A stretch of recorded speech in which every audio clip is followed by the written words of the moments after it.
Hello viewers, আসসালামু আলাইকুম। Shipon Ahmed online touch চ্যানেলের পক্ষ থেকে আপনাদের সকলকে স্বাগতম। আশা করি সকলে ভালো আছেন। আজকে আমি আপনাদেরকে দেখাবো একটি রেফ্রিজারেটরে কনডেনসার ইউনিটে কিভাবে প্রেসার দিতে হয়। তো ভিউয়ার্স, প্রেসার দেওয়ার জন্য এখানে আমি একটি রেফ্রিজারেটর নিয়েছি। এই রেফ্রিজারেটরটিতে এখন আমরা প্রেসারটি দিব। এই রেফ্রিজারেটরের বডির ভিতরে যে কনডেনসার ছিল সেই কনডেনসারটি এক সময় নষ্ট হয়ে যায়, ব্লক হয়ে যায়। এর পরবর্তীতে আমরা এটা বডি থেকে না খুলে বাহিরে আমরা একটি কনডেনসার লাগিয়ে দিয়েছি। তো এটাতে আজকে আমরা প্রেসার দিব। আজকের মূল বিষয় হলো একটি রেফ্রিজারেটরের কনডেনসার ইউনিটে শুধু কনডেনসারে কিভাবে আমরা প্রেসার দিয়ে লিক টেস্ট করতে পারি, সেটা করে এখন আপনাদেরকে দেখাবো। ভিউয়ার্স, প্রেসারটা দেওয়ার আগে আপনাদের আমি একটু এই লাইনগুলো দেখিয়ে নেই, কিভাবে লাইনগুলো কোথায় দিয়ে কিভাবে এটা চলে গেছে সেটা আমি একটু বুঝিয়ে দেই, তারপরে আপনাদের বুঝতে আসলেই সহজ হবে ব্যাপারটা। এটা বোঝার জন্য আমরা নিচে চলে আসলাম। এখানে আমরা দেখব আমাদের যে কম্প্রেসারটি রয়েছে সেটি এখানে রয়েছে। কম্প্রেসারের মধ্যে যে ডিচার্জ এবং সাকশন লাইন থাকে সেগুলো আপনারা চিনে থাকেন, তো আমি আস্তে আস্তে একটু দেখিয়ে দিচ্ছি। ভিউয়ার্স, এই হচ্ছে আমাদের কম্প্রেসর। এখানে আমাদের এই সাইডে ডিসচার্জ লাইন রয়েছে, এইদিকে আমাদের সাকশন লাইন রয়েছে। এই লাইনগুলো আমরা কেটে নিয়েছি আগে থেকেই, কাজটা যেন ভিডিওটা যত লং না হয়ে যায় এর জন্য এখান থেকে আমরা কেটে নিয়েছি। দেখুন আমাদের কনডেন্সারের এই যে লাইনটি দেখতে পাচ্ছেন, এই কনডেন্সার পাইপটি আমাদের এই ডিসচার্জ লাইনে এইভাবে লাগানো থাকে। এখান দিয়ে দেখুন কনডেন্সারটি কিন্তু আমাদের আস্তে আস্তে উপরের দিকে গিয়ে এভাবে কয়েলিং হয়ে আমাদের এটা কিন্তু এই কনডেন্সারের অপর শেষ মাথা এখানে রয়েছে। তো এখানের সঙ্গে আমাদের কিন্তু একটি স্ট্যান্ডার্ড ড্রায়ার থাকে। স্ট্যান্ডার্ড ড্রায়ারটি আমি একটু দেখাচ্ছি। এই যে এখানে আমাদের কনডেন্সারের শেষের মাথা, এটা তো শুরুর মাথা ছিল, এখান থেকে এটা শেষের মাথা, এখানে একটি স্ট্যান্ডার্ড ড্রায়ার থাকে এবং কি এই স্ট্যান্ডার্ড ড্রায়ারের অপর মাথায় আমাদের কেবিলারি টিউব লেগে যায় এবং কি এই কেবিলারি টিউবটি পুনরায় আবার আমাদের ইভাপোরেটরে চলে যায়। ওখান থেকে আবার একটি সাকশন লাইন বের হয়ে আসে। এটা এই সাকশন লাইন হচ্ছে আমাদের এটা কিন্তু আমাদের এই সাকশন লাইনে এভাবে লাগানো থাকে। জাস্ট আমরা এগুলো খুলে নিয়েছি। তো আমরা আপনাদের কি বলেছি, আজকে আমরা আমাদের কনডেন্সার যে রয়েছে সেখানে প্রেসার দেব। তো কিভাবে আমরা সেই প্রেসারটা দেব, আমরা দেখুন কনডেন্সার লাইনগুলো কেটে নিয়েছি। এই হচ্ছে কনডেন্সারের একটি মাথা, এই হলো কনডেন্সারের আরেকটি মাথা। আমরা শুধুমাত্র এই কনডেন্সার ইউনিটটিতে প্রেসার দেব, আমরা কিন্তু আজকে ইভাপোরেটরে প্রেসার দেব না। সেই ক্ষেত্রে করতে গেলে আমাদের যেটা করতে হবে, প্রথমেই কনডেন্সারের একটি মাথায় আমাদেরকে একটি নন রিটার্ন বাল্ব লাগাতে হবে। এখানে দেখুন আমি একটি নন রিটার্ন বাল্ব লাগিয়ে নিয়েছি, এখানে ব্রেজিং করে দিয়েছি। এখানে কপার টু আয়রনের একটি ব্রেজিং করেছি, করে আমরা নন রিটার্নটি লাগিয়েছি যাতে আমাদের প্রেসার দিতে সহজ হয়। এবং কি কনডেন্সারের যে অপর মাথা দেখতে পাচ্ছেন, এই মাথাটি কিন্তু আমরা সিল করে দিয়েছি বা ব্লক করে দিয়েছি, যাতে এই দিক দিয়ে প্রেসার দিলে এই দিক দিয়ে বের হয়ে নেওয়া যায়। আমাদের কনডেন্সারের এই মাথা কিন্তু খোলা থাকে, সাধারণত নর্মালি খোলা থাকে। আমরা এটাকে ব্লক করার জন্য একটি কপার পাইপ দিয়ে এখানে ব্রেজিং করে আমরা এই লাইনটা ব্লক করে দিয়েছি বা সিল করে দিয়েছি। এই দিক দিয়ে প্রেসার দিলে এখন এই দিক দিয়ে বের হতে পারবে না, প্রেসারটা আমাদের কনডেন্সারের ভিতরেই অবস্থান করবে।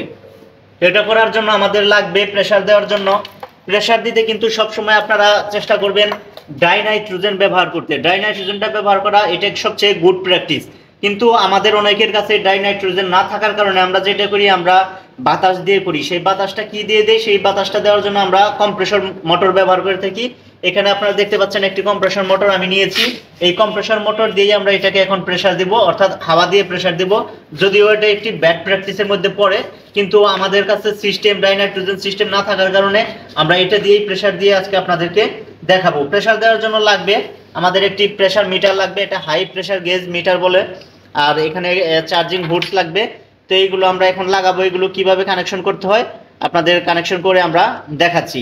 তো আমরা এখন কানেকশন শুরু করে দেই। প্রিয় দর্শক, আপনারা দেখুন এখানে কানেকশন করার জন্য আমার এক টেকনিশিয়ান রয়েছে, আমার স্টুডেন্ট, সে আমাকে সহযোগিতা করবে। দেখুন আমাদের যে হুজ পাইপ নিয়েছি সেই হুজ পাইপের একটি মাথা আমাদের এই হাই প্রেসার গেজের সঙ্গে সার্ভিস পুটের সঙ্গে সংযুক্ত করছে। দেখুন এটা এভাবে ঘোরালেই লেগে যায়, আপনারা একটু টাইট করে শক্ত করে লাগাবেন যাতে এদিক দিয়ে লিক না হয়ে যায়, বাতাস বের না হয়ে যায়। প্রিয় দর্শক, আপনারা দেখুন ওই ব্লু কালারের যে গেজটি চার্জিং হুজ পাইপটি লাগালো এক মাথা আমাদের হাই প্রেসার গেজের সঙ্গে, অপর মাথাটি আমাদের কনডেন্সারের যে মাথাটিতে আমরা একটি নন রিটার্ন বাল্ব লাগিয়েছি সেখানে আমরা এটাকে এখন লাগিয়ে দেব।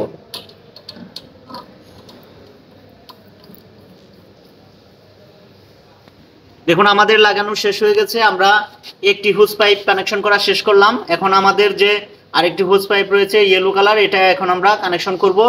আমাদের এখন যে কানেকশনটা হলো আমাদের ইউনিট অর্থাৎ কন্ডেন্সারের সঙ্গে কানেকশনটা হলো এখন যেই মোটরটা দিয়ে আমরা এখানে বাতাস দেব বা প্রেসার দেব সেটার সঙ্গে এখন আমরা কানেক্ট করব আমাদের হাই প্রেসার গেজের।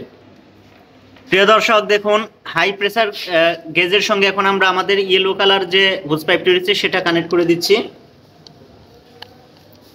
এটা কানেক্ট করা যখন শেষ হয়ে যাবে তখন এই গেজের অপর মাথাটি আমরা আমাদের যেই মোটরটি দিয়ে প্রেসার দেব সেই মোটরের সঙ্গে আমরা কানেক্ট করব। এই কম্প্রেসর মোটরের মধ্যে কিন্তু দেখুন আমরা এখানে নন রিটার্ন বাল্ব লাগিয়েছি। সাধারণত এটা কিন্তু লাগানো থাকে না, এটা আমরা মডিফাই করে লাগিয়ে নিয়েছি আমাদের কাজের সুবিধার জন্য। অপর মাথাটি দেখুন আমাদের এখানে যে সাকশন লাইন রয়েছে, ডিসচার্জ লাইন রয়েছে যে দিক দিয়ে অর্থাৎ বাতাস বের হয়, কম্প্রেসর মোটরের যে লাইনটি দিয়ে বাতাসটা বের হয় সেই লাইনে আমরা এটা কানেক্ট করে দিলাম। কারণ ওই দিক দিয়ে এই দিক দিয়ে প্রেসারটা গিয়ে আমাদের এই পাইপ দিয়ে গিয়ে আমাদের এই মিটার হয়ে আমাদের কন্ডেন্সারে চলে যাবে প্রেসারটি, এবং কি পরিমাণ প্রেসার যাচ্ছে কি পরিমাণ প্রেসার আমরা দিচ্ছি সেটা কিন্তু আমরা এই মিটার দেখে বুঝতে পারবো। আমরা সেটা আপনাদেরকে করে দেখাবো। মিটারের স্কেলটি আপনারা একটু দেখে নেন। এখানে মিটার স্কেল দেখতে পাচ্ছেন এখন 0-তে রয়েছে। আমরা যখন প্রেসার দেবো এটা কিন্তু উপরে উঠবে। তো এখন একটি বিষয় হচ্ছে এখানে আপনারা আসলে এই কন্ডেন্সারের জন্য মূলত প্রেসার কত দিবেন। প্রিয় দর্শক, আমরা এখানে এই কন্ডেন্সারের জন্য শুধু কন্ডেন্সারের জন্য আমরা এখানে 100 PSI পর্যন্ত প্রেসার আমরা দেব। সেটা আমরা এই কম্প্রেসর মোটরটি চালিয়ে প্রেসারটা দেব এবং কি আপনাদেরকে দেখাবো আমরা কত প্রেসার দিচ্ছি।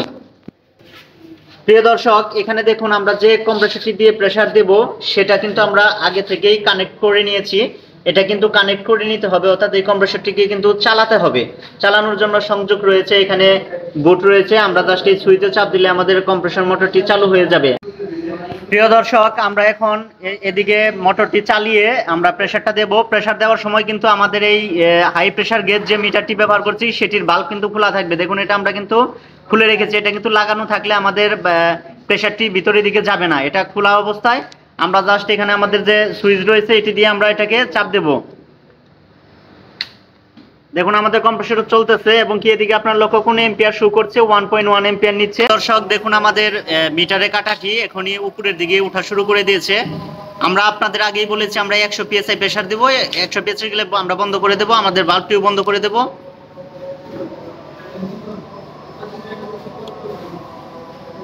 দেখুন আমরা আমাদের বাল্বটি কিন্তু বন্ধ করে দিলাম। আর প্রেসারটি দেখুন 100+ হয়েছে একটু, এটা কোনো ব্যাপার না। আমরা এখানে যে প্রেসারটা দিয়েছি তাতে আমাদের হবে। এইরকমভাবে প্রেসার দেওয়ার পর এখন আমরা লিকটা টেস্ট করব।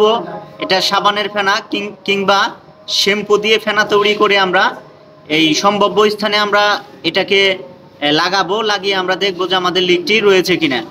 তো লিক কিভাবে টেস্ট করতে হয় সেটা এখন আমরা ফেনা দিয়ে একটু আপনাদেরকে দেখাচ্ছি, ধারণা দিচ্ছি।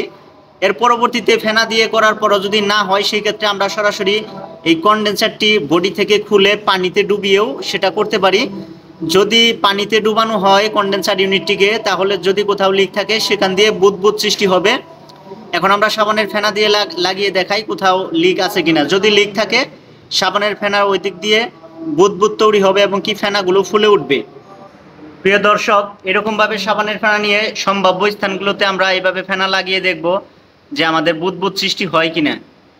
ফেনা লাগালে যদি লিক থাকে তাহলে বুদবুদের সৃষ্টি হবে। তো এইরকম প্রত্যেকটা জায়গায় আমরা লাগাবো। আর যদি কন্ডেন্সারের এই যে আরও যে ইউনিট আছে সেখান দিয়েও লিক হতে পারে, সেই ক্ষেত্রে আমাদেরকে আমরা সাবানের ফেনা কিংবা পানিতে ডুবিয়ে এই পরীক্ষাটা করে নিতে পারি। তো এটা আশা করি আপনারা বুঝতে পেরেছেন কিভাবে প্রেসার দিতে হয় এবং লিক টেস্ট করতে হয়। মূল ব্যাপারটা ছিল আজকের কন্ডেন্সার ইউনিটে কিভাবে আমরা প্রেসার দিতে পারি সেটি। আজকের ভিডিও এখানেই শেষ করতে চাচ্ছি। যদি কারো বুঝতে কোনো সমস্যা হয়ে থাকে অবশ্যই কমেন্ট করে আমাদেরকে জানাবেন। আমরা চেষ্টা করব আপনাদের প্রশ্নগুলোর উত্তর দেওয়ার জন্য। সকলে ভালো থাকুন, সুস্থ থাকুন। আল্লাহ হাফেজ।